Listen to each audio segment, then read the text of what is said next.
on the Planning Commission, and some of you, depending on when you moved here, you may or may not know that Rick Cole was once upon a time our council member, and he was also the mayor of Pasadena. So those are our two main speakers. And then we have a guest speaker, Sean Morrissey, who is with Union Station, the homeless services at Union Station. And he's also been involved in tiny homes in Eagle Rock. And I asked him if he would give his perspective on that. So we're going to go ahead and get started. And then, as I said at the end, you can either put your question in the chat or your comment, or you can use your virtual hand to raise your hand. Okay, and I will mute. I'm happy to start us off. Yeah. So Jess will start. Okay, cool. Yeah, so good to see everyone virtually, hopefully in person. I just saw the notice went out for the I'm blanking on the word, on the block party coming up. So I'm excited to see everyone then. But yeah, thank you so much for inviting me and Rick and Sean, and for everyone for attending. This is a really important topic. For certainly one of my top priorities, is to make sure Pasadena stay housed and that we lend a hand to our neighbors experiencing homelessness or who are unhoused. So I just want to go over some kind of general information about homelessness in Pasadena, tiny homes in general, and where the city currently is in these discussions about tiny homes, because it has come before a committee. That's where it is right now. I'm hoping for it to progress beyond that, but that's where it is at the moment. So I'll kind of lead you through all those things. So right now, here in Pasadena, as of our most recent count in February of 2022, we have 512 unhoused residents. 50% of those, or about 280, are unsheltered, which is a huge amount.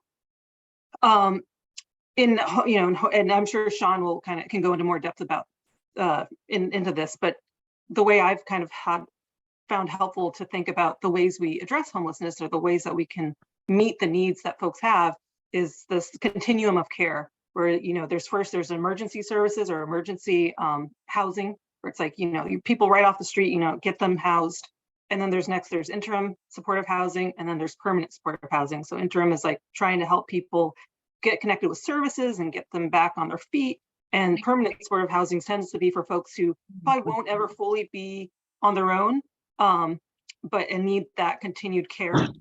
Those are kind of the three tiers, or the three levels of care that we talk about when we're talking about homelessness services.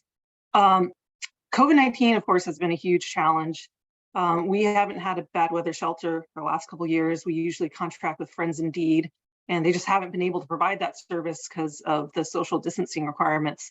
So what the city has done in lieu of that is rely on motel vouchers instead, which on the one hand, I'm grateful we're able to do something, but on the other hand, there's a lot of issues with it. It's really expensive, and probably the biggest issue is not even the price. It's just that you have folks dispersed across in different motels across the city in different places, and it's really hard to provide services because everyone is just kind of everywhere, wherever we can find space and places to take the vouchers.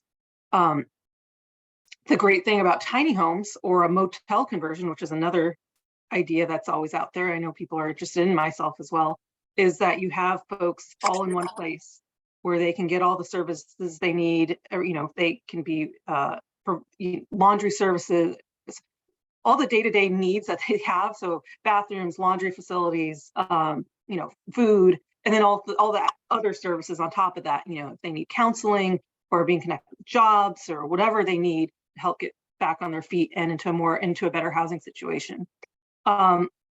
So tiny homes, generally speaking, are detached dwellings that are less than 100 square feet in area. So pretty small, basically like a small room. But it's a separate independent living quarter. So you're not in a big open dorm room bay type situation or with a bunch of cots lined up, which I know a lot of folks are very scared to go into for a lot of reasons, safety and health and all sorts of things, and having their stuff lost or taken away.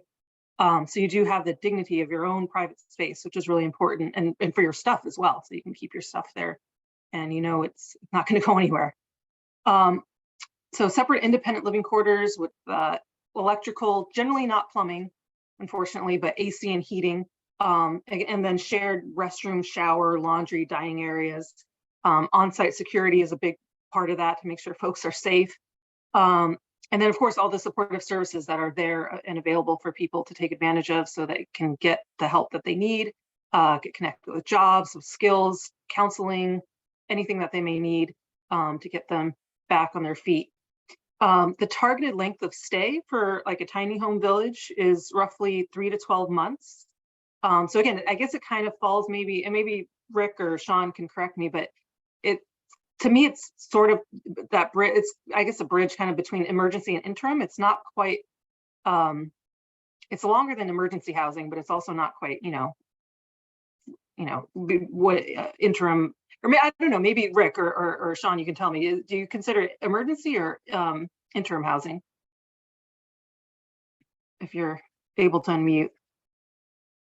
I'm happy to chime in. Yeah, we consider it, gosh, it could be considered all three of those things. I think we would typically call it bridge housing, of which there are an array of types and different models that kind of fall into the category of bridge housing. But you're hitting all the right points, and you've described it really well. And I would say 3 to 12 months is probably about the time frame. All of it, of course, solely dependent on how quickly housing can be found. That really is the only consideration in terms of how long it takes. Great. Yeah, thanks so much for that. Yeah, and so in terms of costs, that's the other big thing people ask about. It's like, how much does this cost? So our staff at the city of Pasadena kind of did a study of what other cities have done and how much it costs them. And so they divided it up into two categories, like the capital cost of getting it up and, the structure up and running. And that can vary from 6.6 million to 5.5 million. And of course, that depends on the size. So at the lower end of that range, you have Baldwin Park with 25 units. That was 0.6 million. And then at the higher end of that range, 5.5 million, that was Highland Park with 117 units, so much bigger. So it costs more. Makes sense. And then the other part is the operating costs. So once it's up and running, what does it cost to provide those services to the folks who are there and who are making their way through? And the range we found from studying, other local jurisdictions, 0.9 million, this is annually, to 2.7 million. And again, it depends on the size. So that 0.9 million was for Baldwin Park with 25 units. And then the 2.7 million was at the other opposite end with 117 units in Highland Park. So the city has been looking at this. There's been a lot of interest from residents, and I want to thank folks who are here who have been pushing us to look at this, because I think we have to, given that for all the reasons I think we all know about, but especially because of COVID, we haven't had a good situation with our bad weather shelter, and we just have folks on the street who otherwise, would at least have that. But also because we haven't been able to find a motel conversion, or which would be another great thing that we could do, because it kind of has the same idea as a tiny home, where it's like folks living in their own independent rooms where they can have all the services they need. You have plumbing there, which is even better, in a hard stand building, so it's a bit more secure, but everyone's all in the same place and they can get those services and get the treatment and help that they need. We've been looking for one, and none have materialized recently. I know 4 or 5 years ago, I want to say, there was one that staff brought to the council, and I think there was interest, but there's a lot of pushback from the neighbors and residents, and it ultimately didn't go anywhere. And I know since then, staff has been kind of, very kind of hesitant since then to bring those forward again, but they are looking. And so I at least as one council member, have continued to encourage them to look, because I think that's another great solution that we need to be doing. So kind of it came before, I'm sorry, just moving back. So this issue came before EdTech a couple times over this past summer. Again, thanks to a lot of folks pushing us to look into it. And frankly, there wasn't enough interest, or at least at the moment, among the council members on that committee to have it move forward. There's 4 members of the committee. two of us, myself included, are like, yeah, let's continue looking at this. We need to do something. Like, what are we doing? Why aren't we not moving forward with this? And the others were not interested or more hesitant. So that's where we are right now. In terms, aside from like the political challenges, there's of course finding funding. I mentioned the costs, the capital costs and operating costs, which honestly were not as big as I was worried they would be. So I think if there were the political will to do it, we could find the funding for it.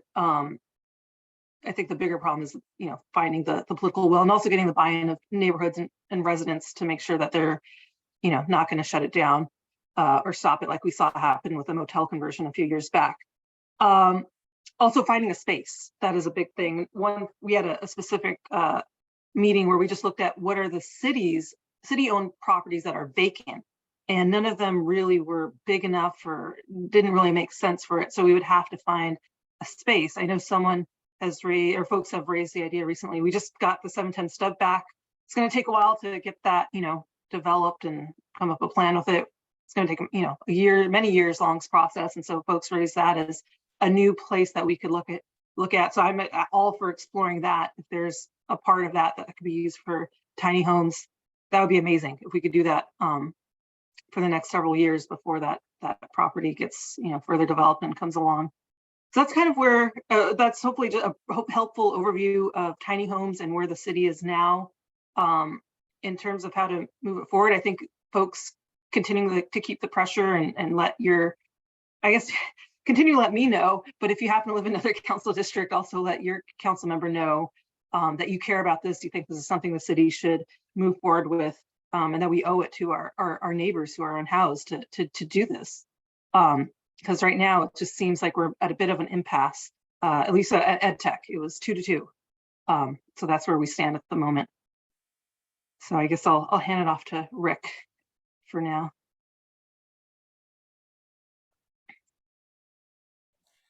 Thank you, Councilmember. I think you did, I agree with Sean. I think you did a great job of outlining kind of the basics of tiny homes. It might be useful. I know quite a number of names of people on this call who are deeply involved in this issue. So at the risk of a little bit of homelessness 101 for people who are probably 301 level understanding of the issue, but just so we're all on the same page. On the one hand, Pasadena clearly has a positive record when it comes to dealing with this countywide, statewide, and nationwide issue.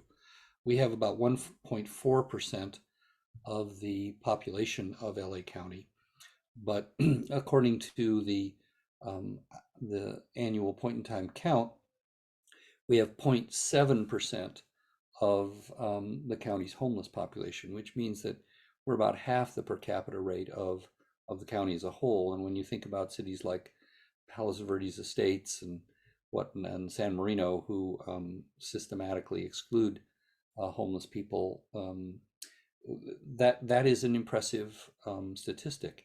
And it is in part because we are our own continuum of care. That goes back to 30 years when the federal government first commissioned areas to tackle this issue, and Pasadena, Long Beach, Glendale all raised their hands. And I think if you look at the records of Pasadena, Glendale, and Long Beach, especially Pasadena and Long Beach, we have consistently outperformed the county as a whole, because so much of the county's a big, complicated challenge, and the county and the city of Los Angeles don't always get along. In fact, more often than not, they don't. So I think that's important to keep in mind, is that the fact that Pasadena's population of 512 homeless people is significantly lower than it is countywide, and certainly as it is in places like the city, is not an accident. It's the result of Union Station and other programs in our community, as well as the city's funding. That said, I personally believe that we can do a lot more, and that 512 is 512 too many. And we also need to remember that the point in time count is a very crude snapshot of of what gets counted in the middle of the night on one night out of the 365 days of the year. And far more people come through our city, don't get counted, or are homeless for a period of time that doesn't happen to coincide with the point in time count. So the problem is much greater than 512.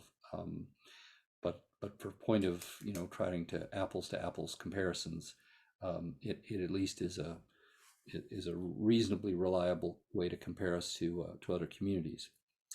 One of the things that I think we should start with is the very issue of homelessness is not front and center with city government.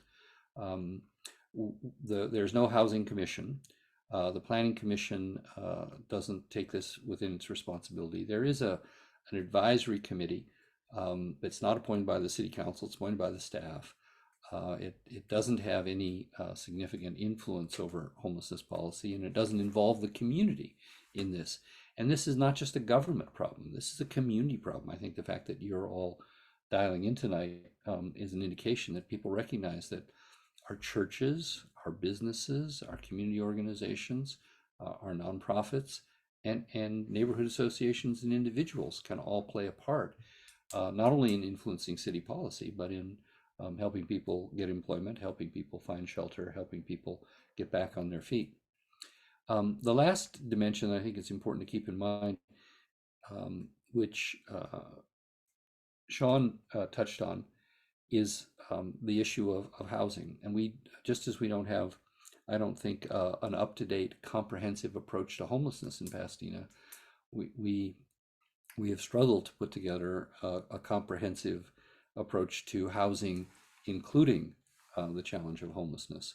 And Councilmember Rivas has just touched on some of the realities that we have neither the funding nor the political will to meet the tremendous needs for affordable housing. And what I think we're seeing in the changing demographics from the last point in time count is we're seeing more folks who are suffering from economic distress as the primary reason that they're becoming homeless. And that is a disturbing sign, and it's an indication of just how acute the affordability crisis is in Pasadena and the San Gabriel Valley and beyond. It is just hellishly difficult to find housing, even if you have a Section 8 voucher in your hand.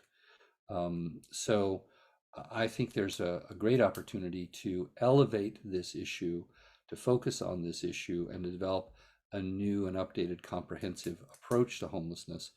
I think we can significantly reduce our homeless population and certainly significantly reduce our unhoused population. When it comes to tiny homes, I think that's an issue that on both sides can get too much emphasis, right? From people who are quite outspoken, and we had folks in the San Rafael neighborhood leaders go ballistic about the tiny home project in Eagle Rock, right? So there are certainly people who have a visceral antagonistic reaction to it, and then there are folks who promote it as if it were the solution. And I think all of us recognize that it is at best a temporary solution. It is at best a partial solution, and it is at best an expensive solution to the much larger problem of homelessness. That said, I think it is one that is probably an essential one, given all of the other challenges that we face. There are a lot better solutions to homelessness, but in the absence of those, this is one that should be part of our policy alternatives. And I think Councilmember Rivas put her finger on the two most significant challenges. One is siting, the other is funding. The siting is probably the most difficult because there's additional funding coming to Pasadena. and the city is putting it into sort of what it already does, and I'm not sure that's going to make a significant improvement. Outreach teams are fine, but outreach teams who have nothing to offer besides water and candy bars, and referrals, are not particularly effective. And it's particularly true that outreach teams that are not 24/7 are less helpful, and what it means that we often revert to the police department as the first line of response, and for all kinds of reasons they're probably not the best line for response. So I think it's important to have this discussion about tiny homes. It's important to figure out whether there's political will to cite it. I'm not persuaded that the city has no place that it could find, but I haven't. I think that probably there's some things on the list that are politically forbidden, such as the Rose Bowl parking lot, that maybe have the space, but not the political will. So I think this will be an interesting discussion, because it does come down to political will, whether this should be a part of a much broader, more effective, and more sustainable approach to homelessness that builds on the success that we've had in the past in Pasadena, and makes clear that Pasadena is not a community that believes that it's okay to have 500 people who are homeless.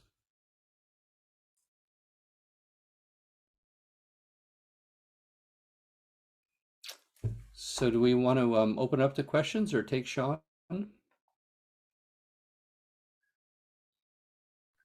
Sean, did you want to add anything to what was said? I don't know that I can add a whole lot, but I'll take a couple minutes to prove that.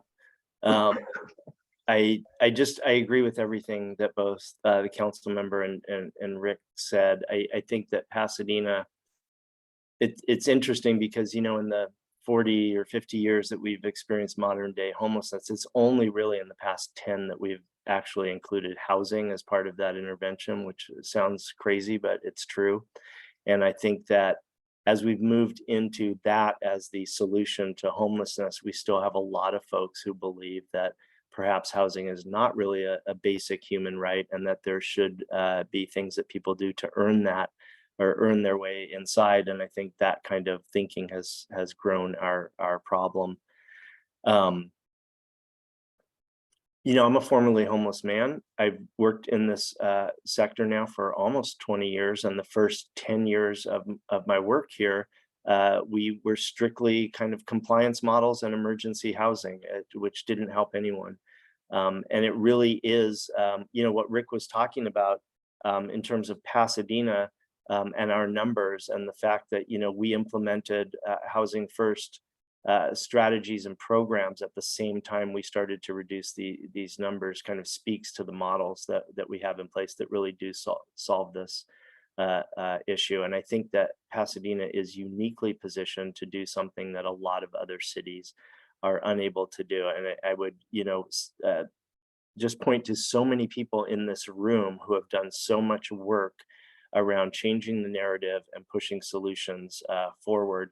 I couldn't name all of you. There's so many people here who have done that. But starting with that Ramada Inn motel conversion that went south, we all learned a lesson in that. And I think that we've all spent, a lot of people in this room have spent a lot of time over the past three and a half years helping people understand really what the root causes are. It's not people who make bad decisions. It's systems and structures, and the lack of affordable and accessible housing, and an array of that kind of housing, of which tiny shelters are just one that's needed. And so I think we are, I think we're more adept, we're more knowledgeable in Pasadena than a lot of cities are around what really solves this problem. And I think if we continue to lean on that and do the good work that we've done already, that we really can functionally anyway, end homelessness in Pasadena. But it's going to take this type of a project and a lot more to do that.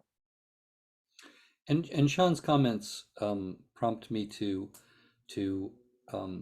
clarify something that I think gets lost, not so much among folks who are well acquainted with these issues, but among the general public, that housing first means we're just giving a key to drug addicts and saying good luck, or we're just giving a key to people who have severe mental illness and saying good luck, whether it's in a tiny home or whether it's in transitional housing.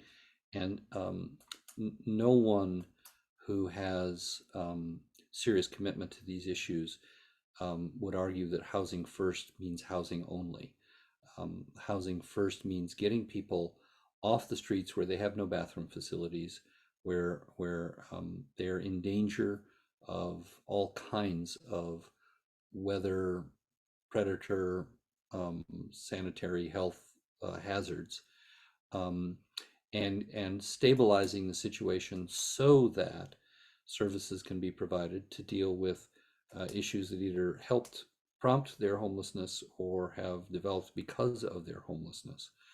And that's an area where the responsibility rests squarely with the County of Los Angeles. Not to say that it's easy or that the county is derelict there, but the county is supposed to provide the vast majority of those services. And Pasadena has its own health department and it has its own housing department, so it can supplement what the county does, and it can fund nonprofits and others to help as well. But we need the funding and the availability of housing and services if we're going to make housing first work for the way it's intended, which is to get people off the streets into stable situations so they can ultimately find the dignity and the self-sufficiency that come with being able to have a place with a roof over their head.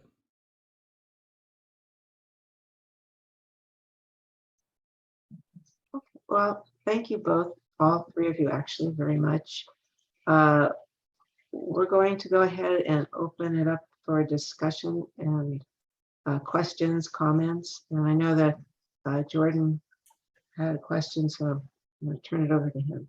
Yeah, I'd like to propose that the format for this be that somebody asks a question or raises an issue and our three panelists address it until we're done, and then ask another one. I'd like to just start off with my own question. I would say a day doesn't go by where I don't reflect on a strong suspicion that we don't have a lack of housing, but that we have a lack of affordable housing. And I know there's an idea kicking out there to take an inventory on empty units and perhaps levy a fee on units that are empty beyond a certain period, a year or so, and use those funds to assist in helping people who have been displaced, because certainly the spiraling cost of housing has to be a root cause of why a lot of people are ending up on the street. So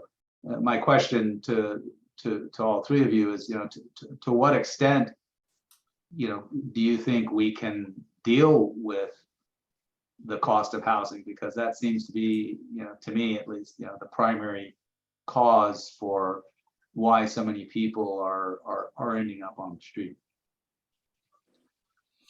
Let me take a first stab at that. First of all, let me acknowledge the great leadership of Councilmember Rivas, and I don't just say that because she's on the call and because I'm her representative on the Planning Commission. I think everybody that's been following this realizes that she's been the most outspoken proponent of affordable housing on our council today. The opportunity to tackle this comes once every 7 years when the city provides an update to its legally mandated housing element.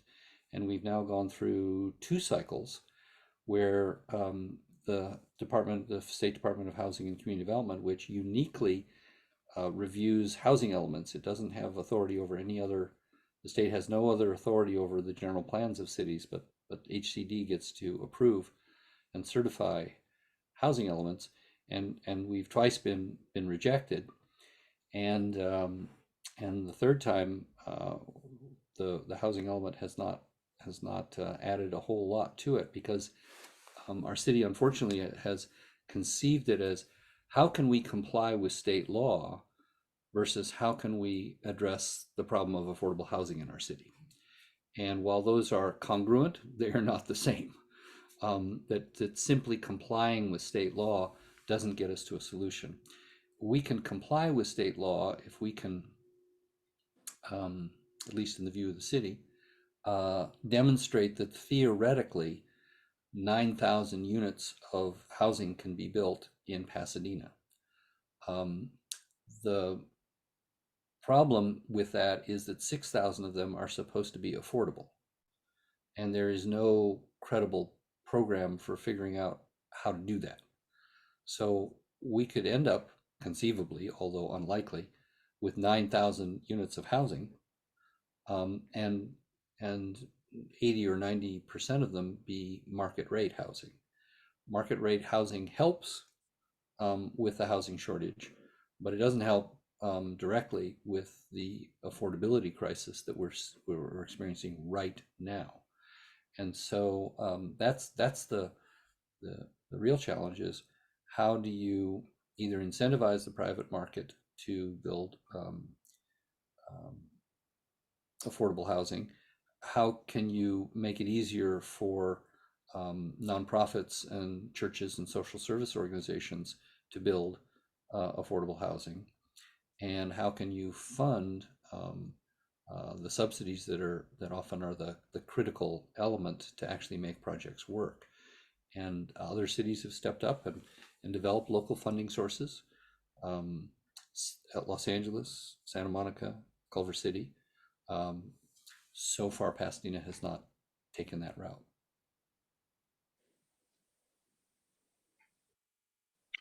Yeah, and I'll just add, we do have an inclusionary housing ordinance that requires 20% of a new development to be affordable, or the developer pays in lieu fees. But maybe Rick, you can talk about how that played out, in a recent example that came before the Planning Commission, the Throop development, where I believe they met the 20%, but with the way the state density bonuses work and everything, the final number, the actual percentage of the total units, then ended up being closer to only 7%. Is that accurate? Could you just kind of flesh that out for folks? Because yeah, I was excited to hear at first, like, oh, they did the full 20, but it ended up only being 7% of the total number of units, which is disappointing. So it turns out that the state allows you to claim a density bonus if you have 20% affordable housing. And so that's required in Pasadena. And your density bonus can be up to 50% additional units, and none of them have to be set aside. And the way the formula works in Pasadena, if you're supposed to provide a range of affordability from very low to moderate, the economics work out that it's better to provide fewer units at the very low income level than it is to provide a range, and you get credit because it's so difficult to finance low income ones for additional. So 20%, if it's all very low, is 11%, and then you cut that in half. I'm sorry, you cut that by a third, because you get a 50% density bonus if you understand the math. So out of the 206 units, it was more like 7% would be affordable rather than 20. The Planning Commission, by the way, voted unanimously not to move that project forward.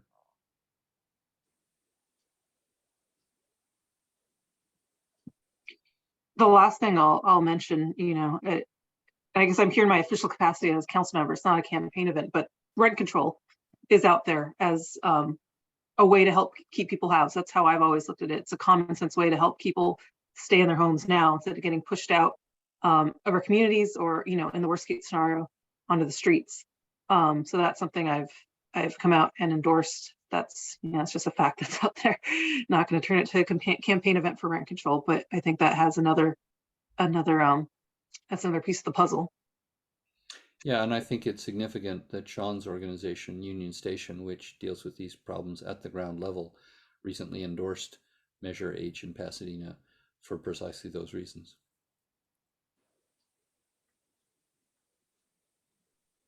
Josh, do you want to go ahead and unmute the next person that has a question, which is Sonia, and then Carl?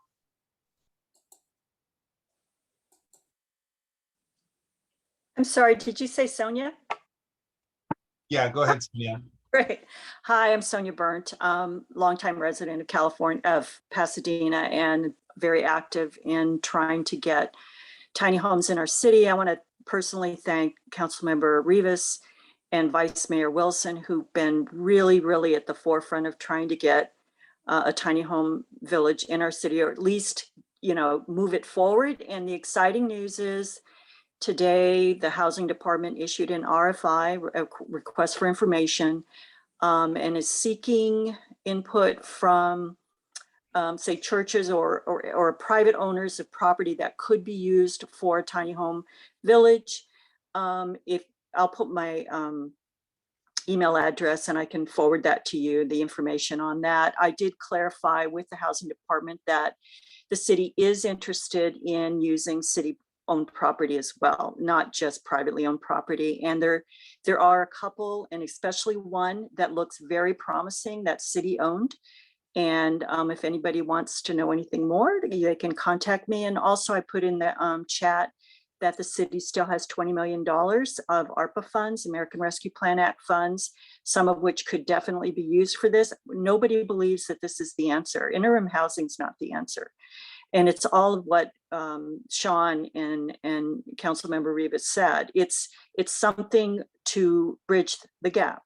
From being on the street, it's very difficult to transition into permanent housing. It's very hard to give the outreach services. It's much more efficient to have everybody in one place. It's not for everyone, but there are a lot of people who are dying to have just shelter and these basic services. So anyway, we do have the funds and we may have the property, but if you do have property, if you're a church or you know of an organization that has property that might be interested in a tiny home village, please let me know. I'll forward this information to you. Thank you.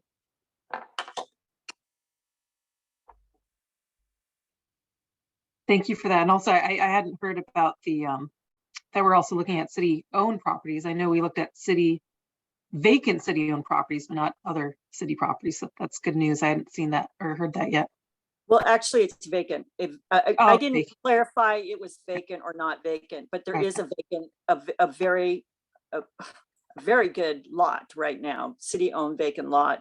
And there was also one previously, but he clarified, the Housing Department clarified that it's not, they're open to considering city-owned or other government-owned property. Great. Yeah. Thank you for that. And thank you for all your advocacy around this issue with the council and EdTech. It's really made a big difference.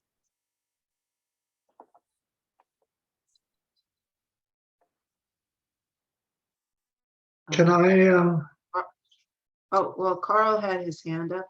Let's just let him go first. Hi, thank you. And first of all, yes, thank you so much, Councilmember Rivas. You've been wonderful, really advocating for people who have various needs in our community. Great. And Rick as well, and Sean, of course. But I'd just like to say a few things. One is, the City Council does not operate in a vacuum, although it tries to. The way to get the City Council to move is through community and individual action. And so I've been active with the Affordable Housing Coalition, which commented on the housing element plan, which was totally inadequate. We also commented through the Affordable Housing Coalition on the disconnect between the housing elements and the specific plans, which are supposed to implement the housing elements, but they don't really do a very effective job. But so I'd like to, just encourage people to get involved in this issue, to show up at the city council hearings and speak to these issues, to join together with other neighbors, whether it's the Affordable Housing Coalition or making community and housing happen. Anthony's on the call, and he and Joe Shook are leading the way on that. And that's been primarily aimed at finding spaces at churches in the area that would be eager to have their land used for affordable housing. But of the 12 or so churches that wanted to participate, the city council approved a plan which limited it to only 2. So more voices might have changed some minds there, and that could have accommodated a number of people. We have to remember that the housing issue also affects about 12% of PCC students who are unhoused or inadequately housed. It affects our restaurant workers who are forced out of the community into long commutes and eventually drop out of the labor market in Pasadena and cause problems for our businesses. On the other hand, there are people like Jim Osterling who did a marvelous development on former Fuller property. I think he's built now or is in process of building 184 small unit apartments, 400 square feet, each of which has a balcony. And the rents are, I think, from completely subsidized to very affordable. So I think it's incumbent on all of us to find out about this, to learn what we can do to back measures like Measure H, which will establish a rental registry. We don't even know how many apartments there are that are being rented or how many are empty and could be used. So I'll stop now because I could probably go, I'm an ex-academic. I could go on for hours, but so please do get involved, and maybe Rick or Jess and Rick and Sean through Union Station, maybe you can let people know how to get involved in these issues. Thank you. Yeah, thank you so much, Carl, and for all your advocacy as well. No, it really does make a difference. I've been on the council almost 2 years now, and and one issue stands out in particular. That was the campaign finance issue, where the first time it came up before the council, there wasn't a single public comment.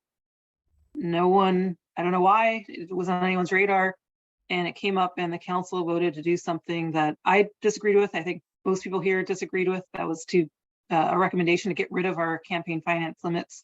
Something that was just pretty unpopular, but quite frankly, I think if you ask most people, but they didn't know that. No one showed up. And the next time it came up, there was just a wall of opposition, folks calling in and explaining, why they disagreed with it. They didn't think it was a good idea. And just the sheer number and how unanimous it was, like it changed council members' minds. And so not every issue is like that, where you go from 0 to 100 from one meeting to the next. But, showing up, having your voice heard, making sure they know this is what residents think, especially if you're from their district, it matters. It matters a lot. So thank you to everyone here who does that. And it's a lot of folks here. So, and I understand it's a big commitment to keep up with the agendas and to make that time to sit in meetings.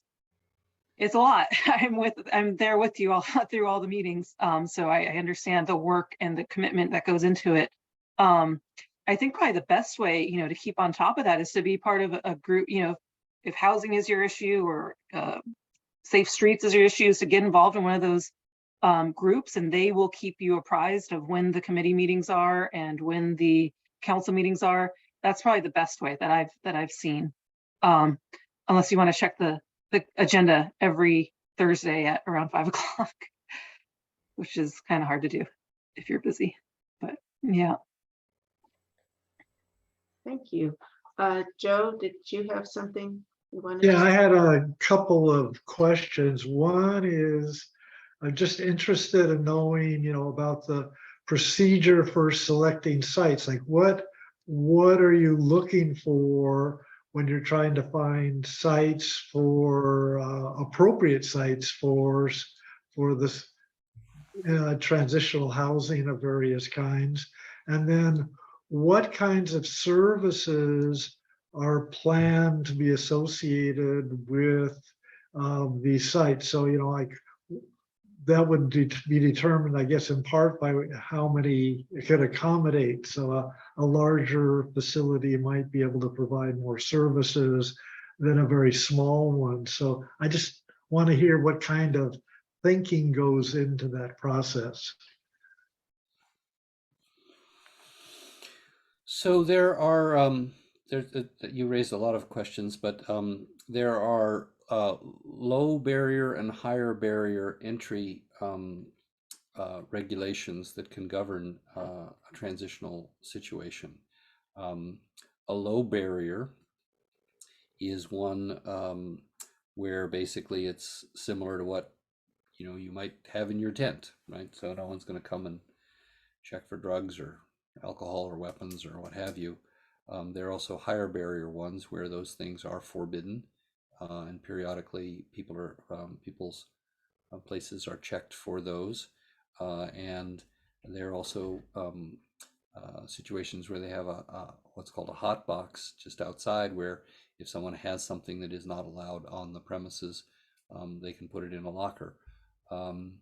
So those are things that have to be calibrated, both by community concerns as well as by actual experience, right? The world is a complicated place, and you can have all the best intentions at the outset, but you need to continue to calibrate with whatever happens.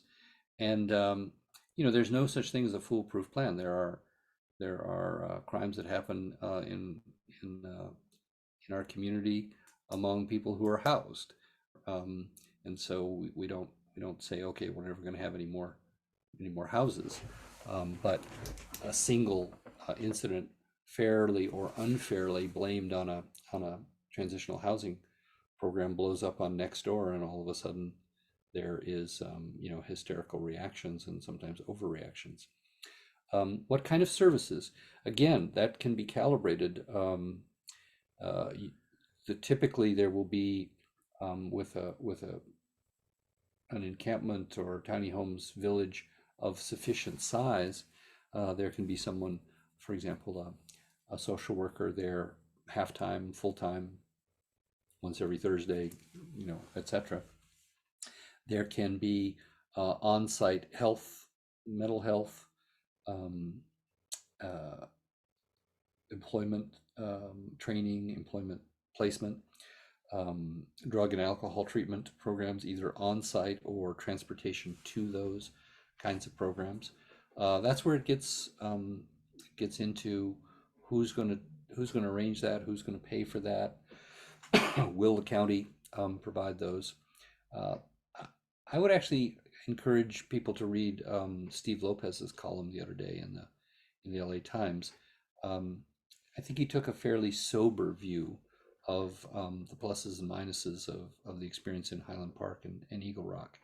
I think it's a mistake to overpromise and say, a tiny village or a tiny homes village will be utterly without problems. We've solved every problem in advance. We've anticipated every possible downside. That's not reality in human affairs.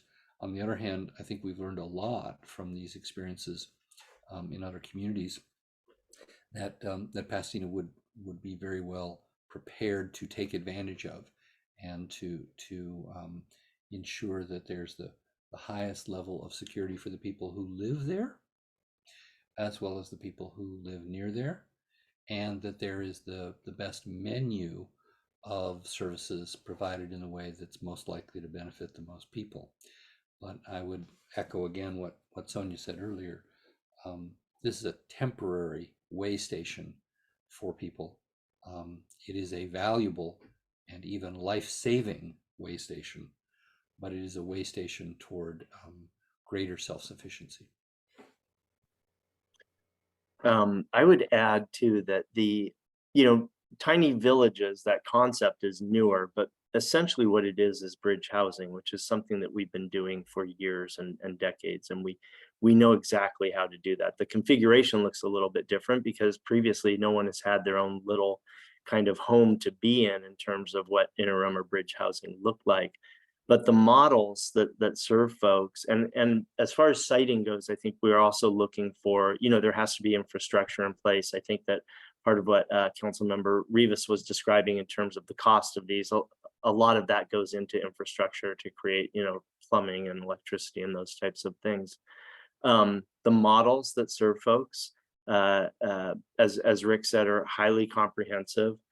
We've been doing these models for years now. We know that they work, and they are there to address, every issue, every condition, every need that someone might have, and either provide those services on site. I guess I'm repeating what Rick said, or link them to these community resources. And some of the staffing, as an example of what we're doing in Eagle Rock, there's 24-hour security. There are multiple case managers on site on a daily basis. There's a program manager that oversees that. People are highly engaged, and we're working all day long to help people move forward toward housing solutions, because that's the point of this whole thing, is to get people into a bridge housing solution like Tiny Village, and then begin the process of matching them to permanent housing. And that's where that 3 to 12 month wait comes in. But while all of that is happening, hard conversations are being had. There are rules around behavior. There are consequences for behaviors too. So it's definitely not a free-for-all. It's a very structured program and way of doing things. And what we found is that because people have to wait so long, they're also engaged in health enhancing, kind of forward moving services, and beginning to address, as Rick said so eloquently, some of those things that either led to them becoming homeless or have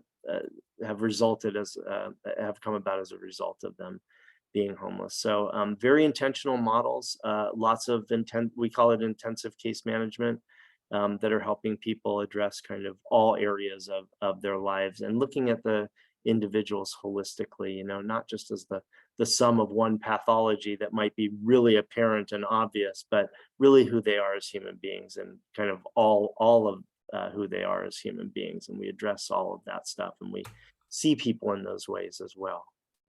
And recognizing kind of the makeup of our group this evening, I haven't heard anyone, express reservations. There may be some on the call who have them, but from the standpoint of building political will and having this be sustainable, I think it's very important to frame this not as how do tiny homes compare to nirvana, but how do tiny homes compare to the status quo, which is hellish. So it's not nirvana, and we shouldn't try to tell people that all of their fears are misplaced and all of their concerns are wrong, but to say what we have now is much worse, and this can be a major step forward. It has to be done right.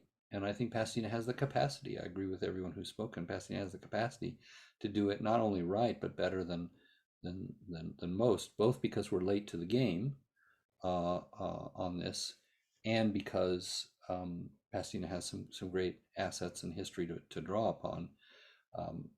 But Pasadena is also fairly risk averse, I have found in the 2 years that I had been back. And that is what it is. Bert, and then Jordan. Yes, thank you. Anthony Manousis got kicked off, and he called me and asked me to Since rent control was mentioned, and that's a way to prevent more homelessness, we're doing a rent control seminar coming up next week on Tuesday. Next Tuesday, 7 o'clock. Anyway, I put the link in the chat.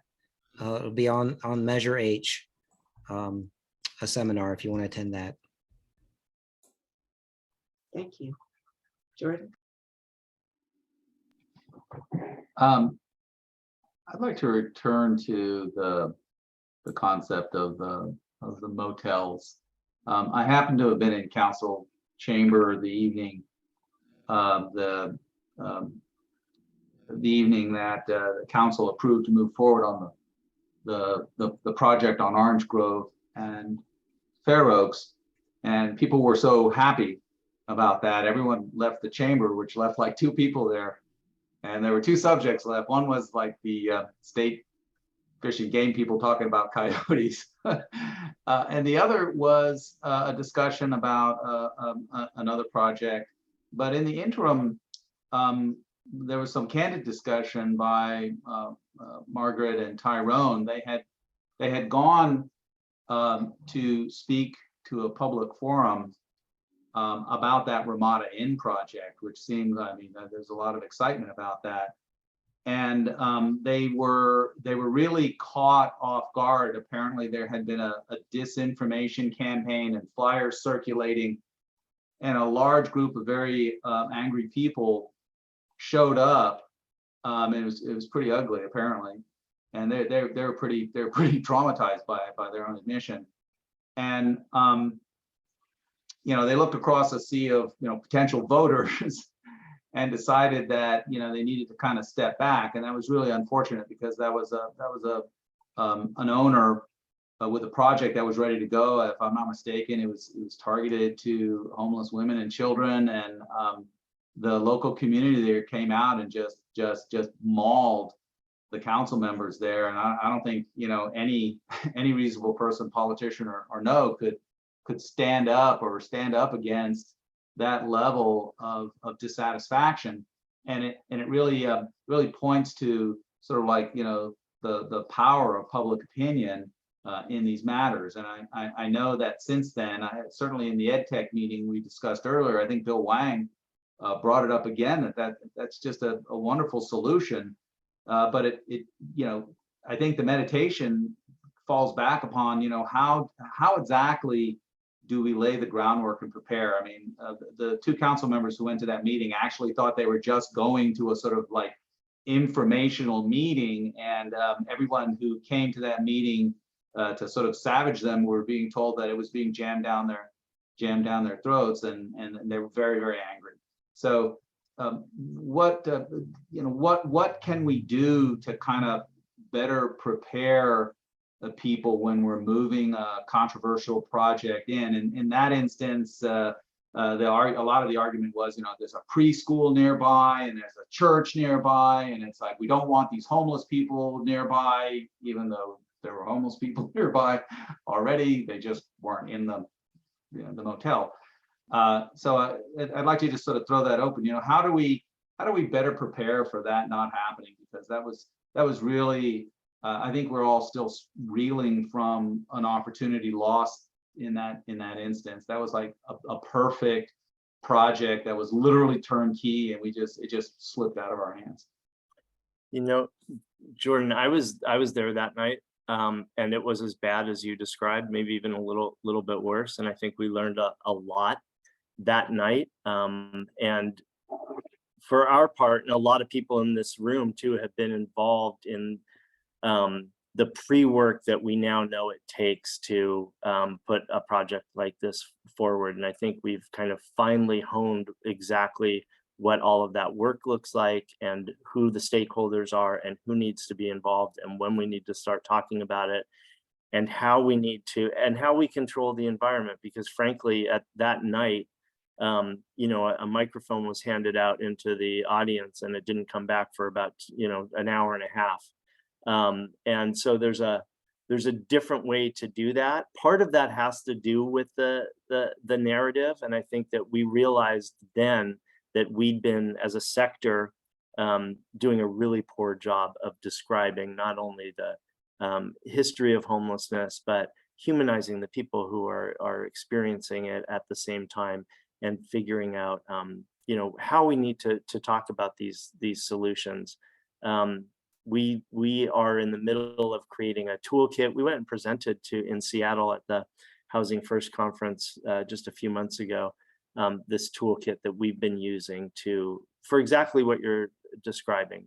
When a project is going to come online, how do we get out into the community? How do we get people invested and activated in it? I know Sonia and I, and I think others in this room too, we tackled some next door folks, were some of the most notoriously adverse to these types of solutions, and have been able to bring a lot of those folks alongside. Once I think people have the fullness and all this foundational information and the fullness of kind of the story and understand it in a real comprehensive way, they tend to get on board. And it really is helpful to have a lot of different players in the room, like council members, law enforcement, the people with lived expertise. There was one person with lived experience who was there that night who, left crying. Basically, she was traumatized by it as well. But I think we've learned a lot, and we've propped up, I think now 5 projects since then, and it's been really effective using this format. And I'll say one more thing and I'll shut up, that being able to do it virtually has been a big help. So first of all, we've learned that we need to do this in reduced numbers, not in a room full of people. We need to have conversations with smaller groups of people, and Zoom and webinars have been able to control the environment in a way that we're able to get all the information out that's important, and then field questions. And I think what we found was that a lot of those questions get answered during the presentation. And so, there's not as much critical response to this at the end of it. And having people with lived experience being able to talk and share their experience tends to temper the kind of jerk factor that you would see too when people are talking about homelessness. Yeah, I'll just add, I think the thing that kind of doomed that project was, from what I understand, is that some funding came down from the state and it was a short turnaround time, and it didn't allow the time to do all the work that Sean was just laying out. And so I think we've learned our lesson that, going from one day to the next, like, oh, this project is happening, like that's just a recipe for disaster. It takes a lot of groundwork to get to where we need to be. So I think a really painful lesson to learn, and tragic that we didn't get it done. But for the next one, we're going to be on much better footing.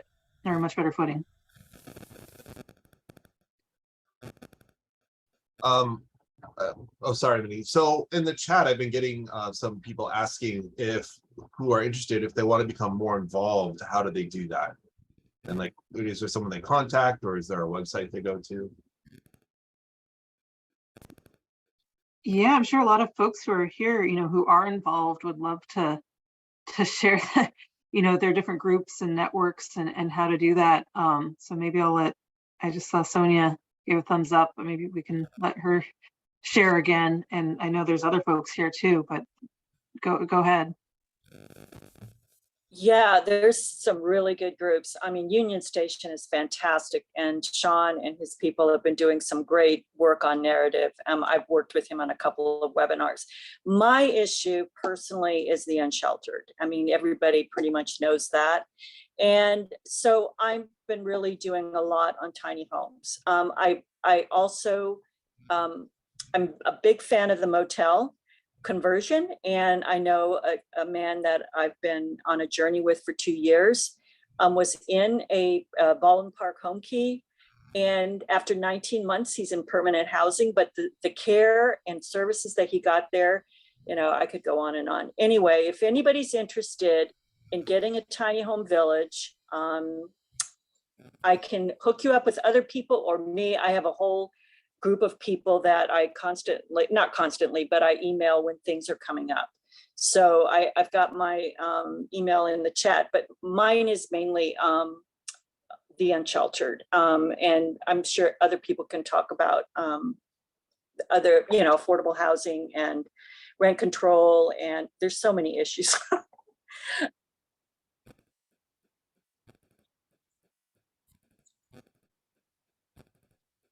Were there any other questions, Josh?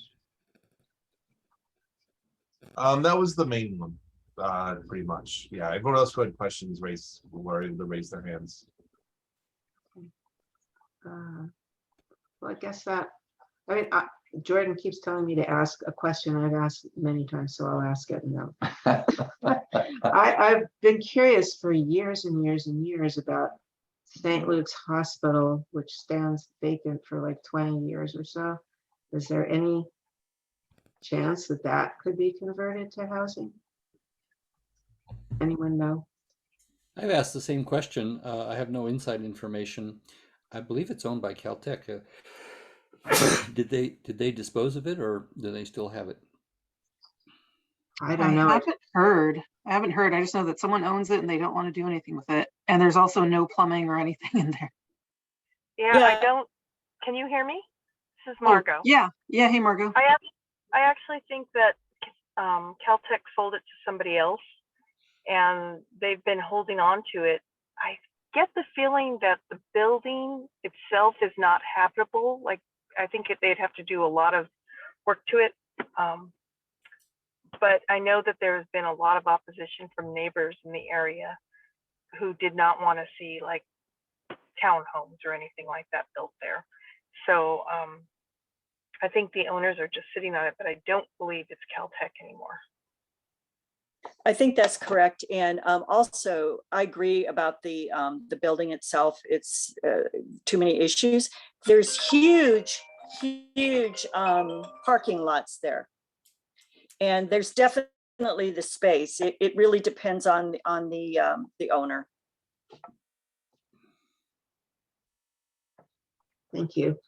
Well, I guess if there are no further questions or comments, I want to thank all of our guests, and I guess we're coming to the end of the meeting. Thank you all so much for coming in, and everyone runs such a busy schedule. I really deeply appreciate you taking time and bringing your expertise to the table. Everybody, including many of the participants, thank you for coming out this evening. Yeah, thank you guys. Good to see everyone, and a great topic. I'm glad we were able to really just dig down deep on tiny homes and homelessness. And just putting in a plug, our block party is coming back to life on October 22nd. I think 3:30 to 6:30. Is that right? Yeah, that's correct. So Jess, you may be called upon. Yeah. Also, I don't know if you guys have talked to Margot about stuff, if you need help with permits or whatever. We're planning on emailing Margot this week. So okay. Cash is at the top of that list. Okay. I'll be waiting, Josh. I already have it on the calendar. Okay. So, Jess, I want to talk to you and Margot and Rick too about the unfortunate incident with the stag and the proposal to redo the committee. This is the advisory committee on the plan for energy for Pasadena for the next 10 years. Let's set up a time to chat about that, because there's a lot to chat about. Yeah. Mindy, you mentioned that I used to represent the area, and it's great to see some folks who were in the neighborhood at that time, and also to have the opportunity to interact with new folks in the neighborhood. It's a great part of Pasadena. Well, I hope you'll come to the block party. I look forward to it. Okay. We'll send you an invitation. That'd be great. Well, thank you, everybody. Thank you, and everyone have a nice evening, and thanks again for coming out. Really appreciate your time. Great meeting. Thank you, Josh, for running the Thanks, Zoom. Yeah, thank you. You're welcome. Have a good night. Good night. Good night, everyone.